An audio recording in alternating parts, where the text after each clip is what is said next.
esteja convosco. Ele está no meio de nós. Proclamação do Evangelho de Jesus Cristo segundo Mateus. Glória a vós, Senhor. Naquele tempo, disse Jesus a seus discípulos: o reino dos céus é como um tesouro escondido no campo. Um homem o encontra e o mantém escondido. Cheio de alegria, ele vai, vende todos os seus bens e compra aquele campo. O reino dos céus também é como um comprador que procura pérolas preciosas. Quando encontra uma pérola de grande valor, ele vai, vende todos os seus bens e compra aquela pérola. O reino dos céus é ainda como uma rede lançada ao mar e que apanha peixes de todo tipo. Quando está cheia, suas carinhas puxam a rede e recolhem os peixes bons em cestos e jogam fora os que não prestam. Assim acontecerá nos últimos tempos.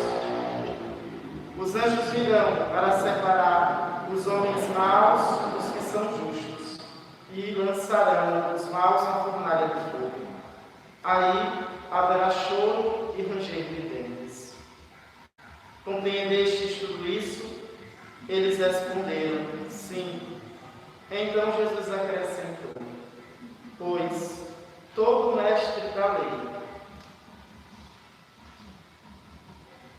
que se tornar discípulo do reino dos céus, é como um pai de família, que tira do seu tesouro coisas novas e velhas.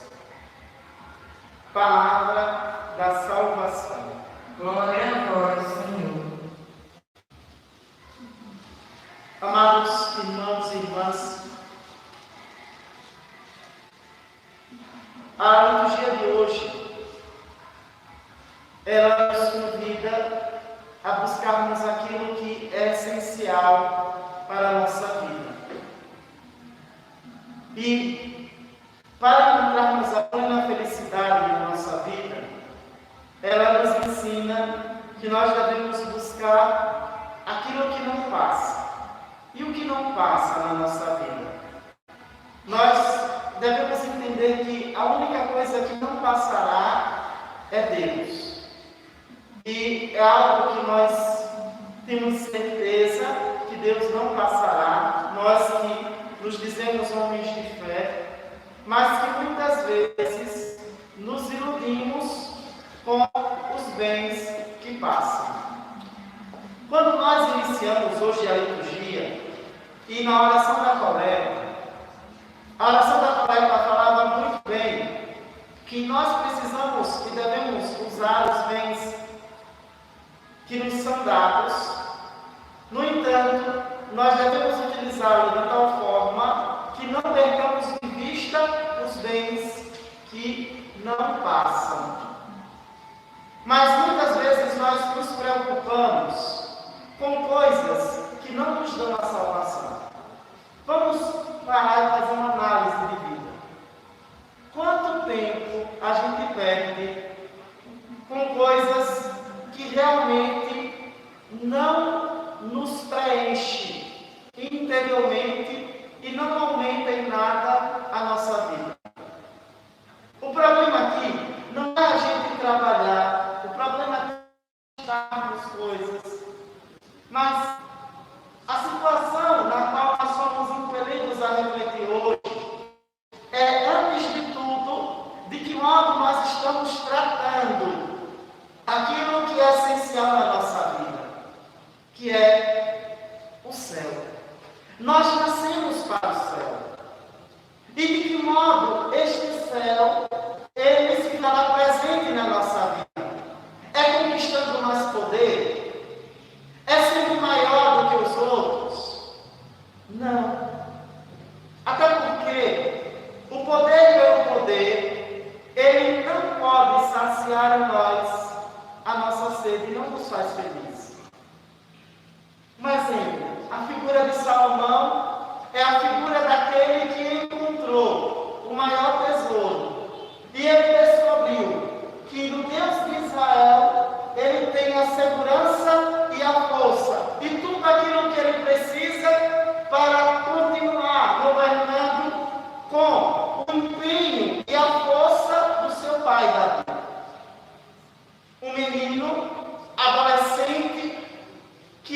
encanta a Deus. Quando em sonho Deus aparece a Salomão e pergunta: meu filho, o que queres? O que tu pedires, eu te darei. Salomão poderia pedir mais riquezas. Salomão poderia pedir para que ele pudesse governar todos os reinos do Oriente Médio, que o seu exército avançasse ainda mais. Salomão poderia pedir a morte, como hoje o Senhor diz: tu poderias pedir a morte dos teus inimigos. Salomão poderia pedir tantas outras coisas, mas o que Salomão pediu? Sabedoria. E o que é pedir sabedoria aqui?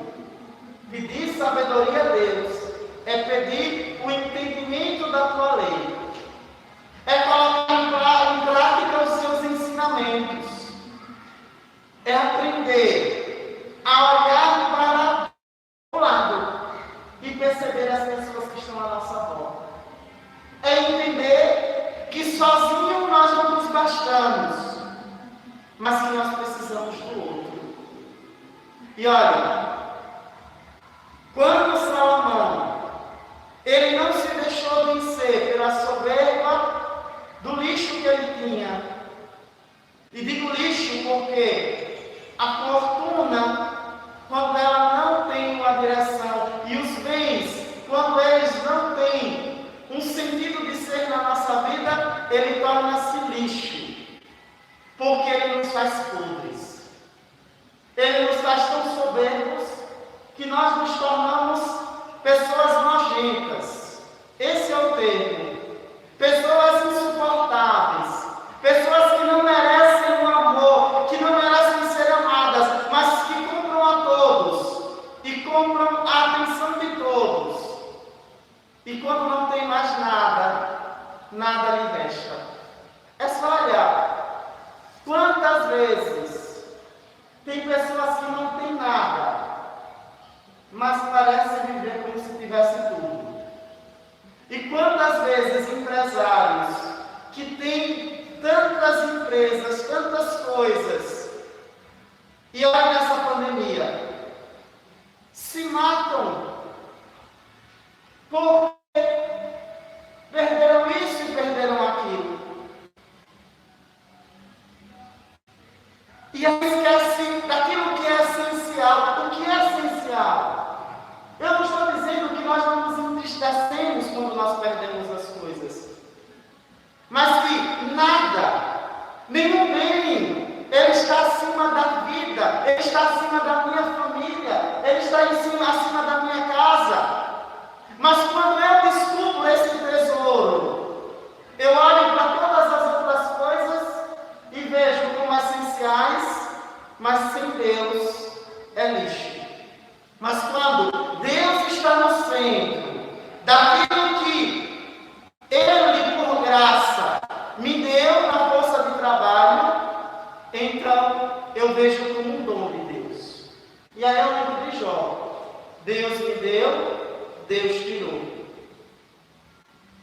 De Deus eu vim, para Deus eu vou. Nu eu nasci, nu voltarei. A pandemia tem nos ensinado muito isso.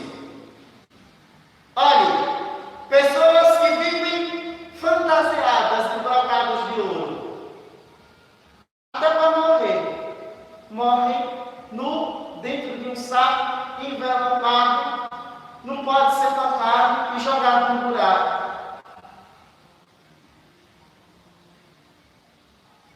Mas, quando essas pessoas entendem o verdadeiro significado do tesouro, quando essas pessoas descobrem quem é Deus e o que é Deus, e descobrem essa sabedoria, que não é uma sabedoria somente de palavras, de um blá blá blá, mas é uma sabedoria que se dá na vida. É uma sabedoria, como diz São Paulo, sabemos que tudo contribui para aqueles que amam a Deus.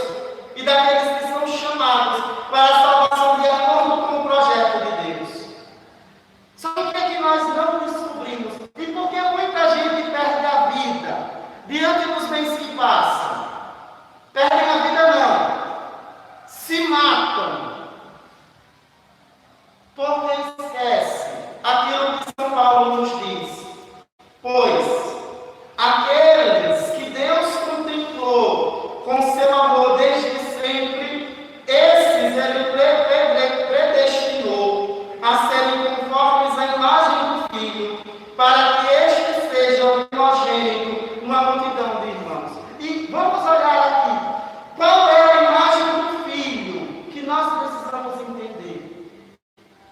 O Filho de Deus, ele veio revestido de glória e poder, deste poder humano? Não. Por quanto sofrimento ele passou para a nossa salvação? Nós também haveremos de passar. Nós também haveremos de sofrer.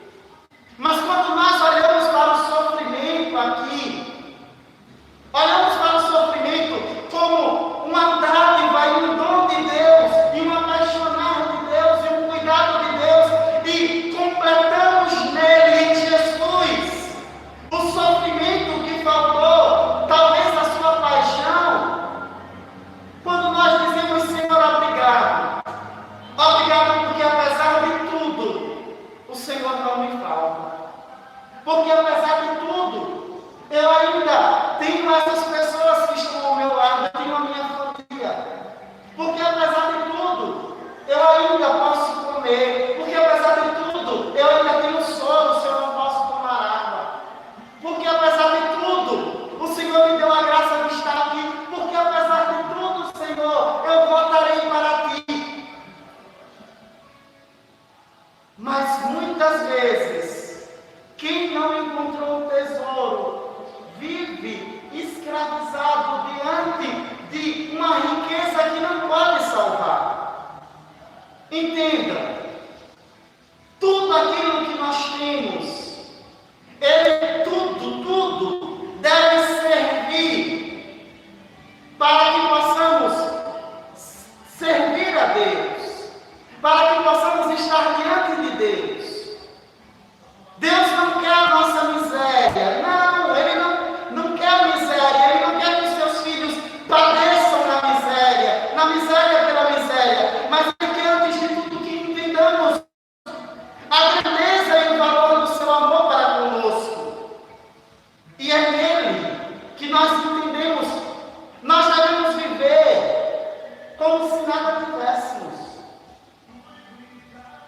Nós devemos caminhar para a morte como se estivéssemos caminhando para a vida. Porque a morte, ela já não tem poder sobre nós. Ele venceu a morte. E aí, ele continua dizendo: e aqueles que Deus predestinou também os chamou. E aos que chamou também tornou justo. E aos que tornou justo também os glorificou. É por isso, amados, que nós devemos nos lançar plenamente diante dele. Que nós não devemos ter medo de modo nenhum. Que possamos lançar e lançar toda a nossa vida em busca deste tesouro. E encontrando este tesouro, que possamos dar a nossa vida. Olhe para a tua casa, olhe para a tua família, olhe para os seus, olhe para as pessoas que Deus colocou na sua volta e invista neste tesouro. Cuide deste tesouro. Este é o maior tesouro que Deus te deu. Por isso, cuide. Cuidar aqui, amados, não é herdar coisas, é outro problema que nós temos. Porque muitas vezes nós achamos que cuidar é dar coisas. E essa ideia é capitalista. Nós não somos chamados a dar coisas aos outros. Nós somos chamados a dar a vida. E é a nossa vida doada pelo outro que gera a vida no outro. Eu acho engraçado as mães, né? Os pais. São seres que morrem para si, para que os filhos vivam. Mas que morte é essa? É a morte de sair de manhã e chegar de madrugada? Não. É a morte de muitas vezes ter que dizer não, ter que dizer que agora não é o momento,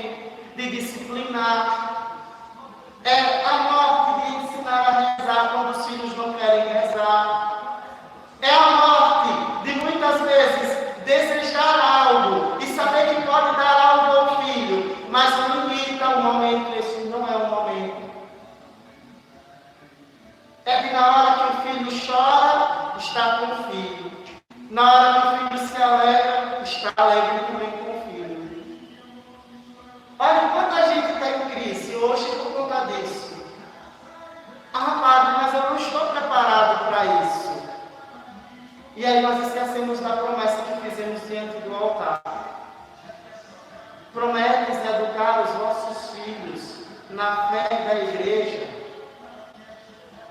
E aí, nós entendemos na onde está a falência dessa sociedade aí fora.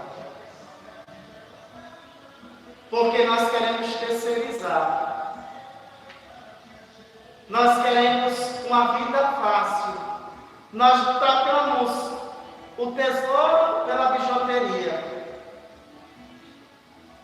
Nós esquecemos de quem é Deus. E de que essa busca por Deus, ela gera em nós sacrifício.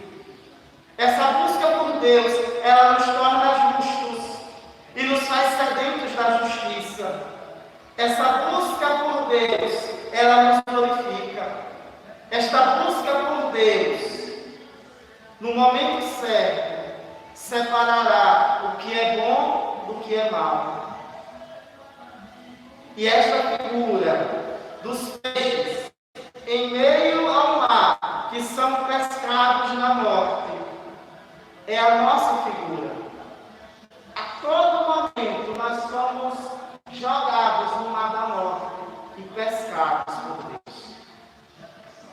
E Deus pesca quem? Aos bons e aos maus, na esperança da conversão. E este é o tempo favorável da conversão. Este é o tempo favorável da salvação. Olha, quantas pessoas nós perdemos. De missa de um mês, foram muitas. E pessoas tão próximas de nós. O que me assusta é que, mesmo vendo isso, eu ainda tenho tanta dificuldade de me converter. Eu ainda tenho muita dificuldade de perdoar. Eu ainda não compreendi que amanhã eu posso não estar aqui. Você entendeu? O tempo está se estreitando. E eu corro o risco de, não buscando os bens que não passam, posso acabar perdido nos que passam.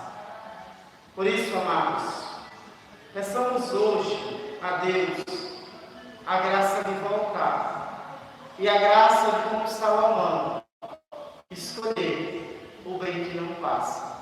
Jesus Cristo, nosso Senhor. Louvado seja nosso Senhor Jesus Cristo.